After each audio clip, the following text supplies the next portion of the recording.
사람 여러분, 몸에 비어있다는 것이 어떤 의미일까요? 체질화 됐다는 게 어떤 의미일까요? 그것은 조건 반사가 아니라 무조건 반사가 나오는 것을 의미합니다. 예를 들어서 저희 가정은 결혼한 지 제가 18년이 됐는데, 이제 올해 8월달이 18년째가 되는 날이에요. 올해 또 살았어요. 근데 18년 되니까 지금 뭔가 뭐 체질화 되지 않았어요. 집에서 차를 타고 떠날 때 항상 먼저 하는 것은 저희 가족은 차 안에서 기도합니다. 그게 체질화 됐어요. 그래서 기도를 안 하면 뭔가 안 하는 느낌이에요. 차가 안 움직인다는 느낌이에요. 체질화 됐기 때문에. 그럼 무조건 반사가 나옵니다. 왜 그렇죠? 내 몸에 비어있기 때문에.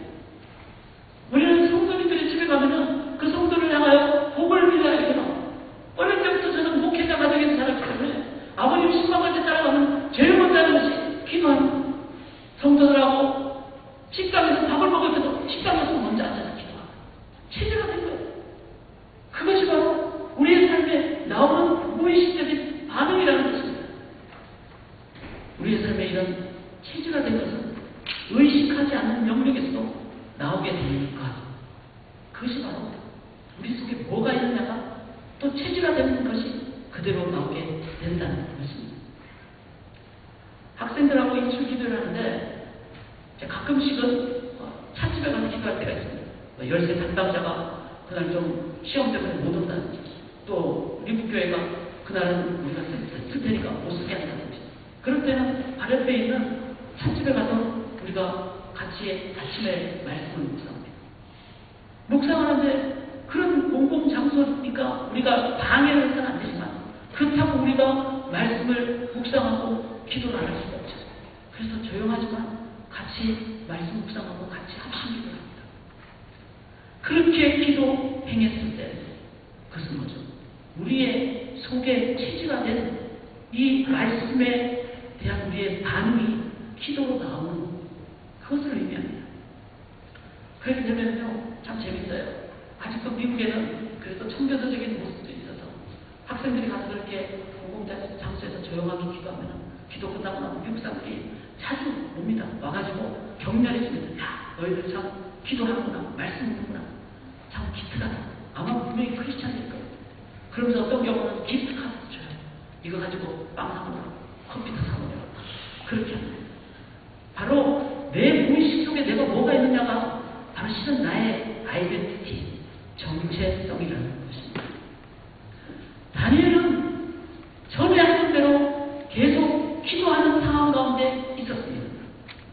그런데 왕의 조서에 어인이 찍힌 것을 알고도 다른 자에게 기도하거나 무릎 꿇으면 그 사람은 사자굴에 갇힌다는 것, 먹힌다는 것을 그는 알았죠, 당연히. 왜? 그날의 왕배고 일자였기 때문에. 왜 몰랐겠어요? 당연히 그 상황을 다 알았습니다. 그렇지만 어인이 찍힌 것을 알고도 그는 기도했습니다. 창문을 열고 위층에 올라가서 창문을 열고 다 설명하면서 예루살렘을 향해서 기도하고 그것도 계속해서 하루에 3번씩 기도했습니다. 저는 여기 중요한 다니엘의 능력이 있다고 생각합니다. 그는 어인이 찍힌 것을 알고 어떻게 했습니까? 하나님, 상황이 깜빡해졌네요. 이거 어떡하죠? 기도해야 될 걸 말해야 될까요? 제가 창문을 열고 기도할 걸 말해야 될까요? 그럼 그렇게 기도하지 않습니다. 아니, 고민되는데 살려주세요. 두렵습니다. 저에게 용기 주세요. 이렇게 기도하지 않습니다. 그는 이 어인에 찍힌 것을 아는 상황 속에서 하나님의 가르침을 보았고 기도하는 것이 거의 본능에 가까울 만큼 그는 리스파트 반응을 하였던 것입니다. 왜 그렇죠? 그는 무조건 반사. 그가 평소에 기도가 체질화됐기 때문에 그는 기도로 하나님의 perspective, God's perspective was full in his whole life.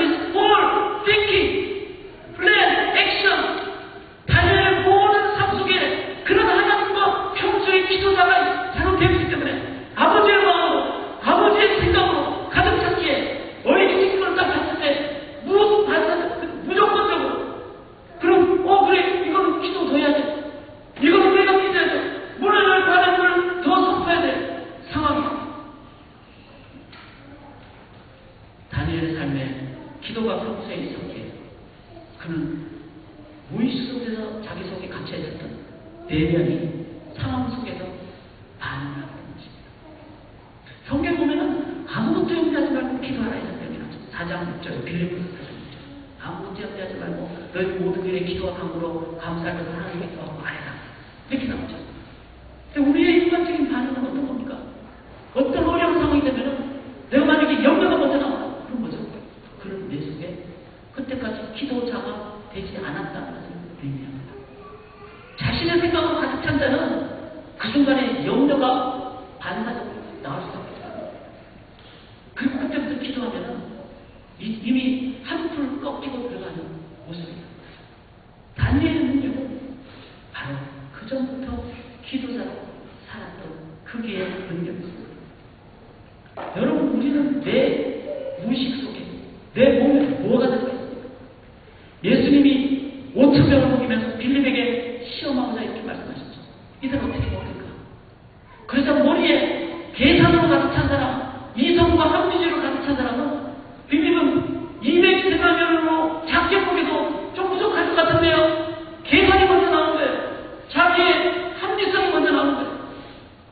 그러나 기도가 치솟아낸 사람은 예수께서 말씀하셨기에 주님이 함께 계시기에 하나님께서 함께 계시다면 인도해 주실 줄 믿습니다. 그리 안하실 사람도 하나님 모든 것을 통해서 영광 받아 주실 줄 믿습니다. 믿음의 리액션이 나오게 될 줄 믿습니다. 우리의 무의식 속에 내면이 드러납니다. 예수님은 세계보의 운명에 매일매일 기도하셨습니다. 쉬지 말고 기도하라 그렇게 하셨습니다. 사랑하는 어떤 상황에 대해서 인간 내 생각이 앞서는 것을 위에 기도하는 인생입니다. 그러나 어떤 상황에서 하나님의 뜻을 반응하는 것을 리스판스한 인생이라고 우리는 너무나 쉽게 위에 기도하기 쉽습니다. 그러나 세상에 대안을 줄 사람은 그리스도인입니다. 기도자는 준비되어 있는 자는 내 뜻이 아니라 사람의 생각입니다. 아버지의 뜻을 리스판스로 줍니다.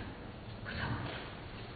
그렇게 기도자가 계심으로 하나님의 뜻을 세상에 선포하시는 여러분들 되시기를 바랍니다. 이 다니엘이 이렇게 전에 기도하던 대로 기도했기에 이 상황은 리액션이 아니라 리스판스 하셨죠. 했죠. 그리고 하나님 선포했습니다. 이것은 어디서 나왔습니까? 그가 기도했고 또 앞으로도 기도하는, 계속 기도한 결과입니다. 이 계속 기도라는 것은 미래를 향해서 준비하는 것입니다. 다니엘이 지금 나이가 다리오 왕이 62세 정도니까 다니엘의 나이는 80세 정도라는 것을 알 수가 있습니다. 그는 청소년기에 바벨론의 포로로 끌려왔습니다. 그가 끌려왔을 때 왕의 진미로 내 몸을 더럽히지 않겠다. 그리고 10일 동안 채소 달라 이렇게 얘기했어요. 자, 여러분, 채소 달라고 해서 채소를 먹는 다니엘이 야 신난다 살 빼겠구나 이런 생각 했을까요? 다니엘은 채소 먹으면서 무슨 생각했을까요? 내 삶은 몸을 통해서 이제 하나님의 영광을 선포하느냐 안 하느냐 이 기도가 시중에 있다는 겁니다. 그랬을 때 다니엘이 채소를 먹으면서 뭐 했을까요? 먹을 때마다 기도하고 또 하루하루 10일 동안 계속 기도하지 않았습니다. 바로 다니엘은 청소년기부터 기도하는 사람이었습니다. 10일 후에 얼굴이 흉택해졌을 때 이제는 왕 앞에 나갈 기간 3년 동안에 계속 채소만 먹겠어요. 그 3년 동안 다니엘이 그러면 채식주의자로서만 그렇게 살았겠습니까? 채소를 먹으면서 다니엘은 여기에 하나님의 영광과 하나님의 인도하심을 구하고 나면서 채소를 먹을 때마다 그가 기도하지 않았습니까? 누군가 자신을 리장해보니까 다니엘을 리장해보니까 아무도 그걸 몰랐을 때 다니엘은 자기의 생식을 향하여 기도해달라. 다니엘은 중보 기도를 부탁했습니다. 그리고 왕 앞에 나가기 전에 하나님 나에게 깨달음을 주시고 인도해 주십시오라고 기도했습니다. 다니엘은 계속 기도하는 사람이었습니다. 어떤 상황에서나 여기 벨사살 왕, 바벨론의 마지막 왕이 벨사살의 왕이 됐을 때 다니엘은 뭐 장관이나 이런 거 아니었어요. 제야에 있었던 사람이었습니다. 그런 제야에 있었을 때도 그런 기도했던 사람입니다. 그렇게 전에 기도하던 대로 그 표현이 맞는 것입니다.